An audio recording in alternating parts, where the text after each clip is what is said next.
বিসমিল্লাহির রহমানির রহিম। আসসালামু আলাইকুম, স্বাগতম সবাইকে উনুন ঘরে। আবারও শুভেচ্ছা জানাই আপনাদের সবাইকে।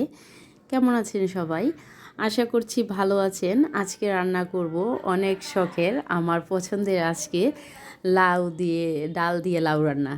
তো লাউ দিয়ে ডাল রান্না করলে খুবই মজা হয় আমার কাছে। অনেকেই হয়তো বা এই রান্নাটা খুবই পছন্দ করে, কিন্তু রান্নার আগে কিভাবে ডাল দিয়ে লাউ রান্না করলে বেশি মজা হবে, বাবা রান্না করলে খেতে কেমন লাগবে, এমন চিন্তা আসে অনেক সময় মাথায়। আসলেই ডাল দিয়ে লাউ রান্না করলে নিমিষে এক থালা ভাত শেষ হয়ে যাবে, আবার খেতেও অনেক মজা লাগবে।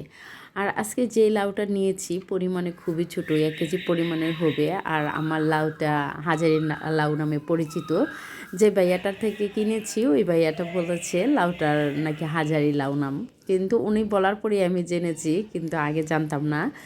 তো আজকে আমি সোনামুগের ডাল নিয়েছি, আর এটা নিয়ে আমি সিদ্ধ করতে ভেজেছি।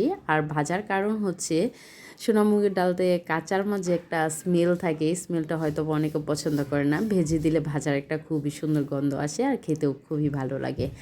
আর যেহেতু আমি এই ডালটা নিয়েছি, অনেকে মুসুর ডাল দিয়ে লাউ রান্না করে। তো মুসুর ডালটা না নেওয়ার কারণ হচ্ছে যে আমার শাশুড়ি আম্মু ডাল খেতে পছন্দ করেন না মুসুর ডালটা। আর মুসুর ডালটা উনি একেবারেই খায় না, তাই উনি যেহেতু লাউটা খাবে রান্না করার পরে, তাই সোনামুগ দিয়েছি আমরা মুসুর ডালের বদলে। আর সিজনালি সব তরকারি আমি আমার শ্বশুর খাই, এটাতে মুসুর ডাল দিলেও আমার শ্বশুর খেত, আমিও খেতাম, কিন্তু আম্মু খেত না, তাই আম্মুর কথা বিবেচনা করে দেওয়া হয়েছে। আর এইখানে খালা খুবই সুন্দর করে লাউটা এরকম টুকরো করে কেটে দিয়েছে। আর সচরাচর সবাই এরকম টুকরো করেই লাউটা কাটে রান্নার জন্য। তো আমার লাউটাও ঠিক সেম টু সেম এরকম করে কাটা হয়েছে। আর আমাদের বাসায় অনেক তরকারি তেল ছাড়া রান্না করা হয়, তাই প্রথমে তেল ছাড়া এটা বসিয়ে দেওয়া হয়েছে, কারণ এটা রান্নার পরে ডাল লাউ তো অবশ্যই ডাল লাউ মানেই বাগার দেওয়া। আর বাগারে যেহেতু তেল থাকবে, তাই শুরুতে আর তেল দেওয়ার প্রয়োজন হয় নাই। আর এখন এইখানে আমি রসুন আর পেঁয়াজ দিয়ে সুন্দর করে বাগারটা দেওয়া হয়েছে। আর যেহেতু লাউ হয়ে গিয়েছে, লাউটা একটু চুলায় বসিয়ে বাগারটা দিয়ে নাড়াচাড়া দেওয়া হচ্ছে।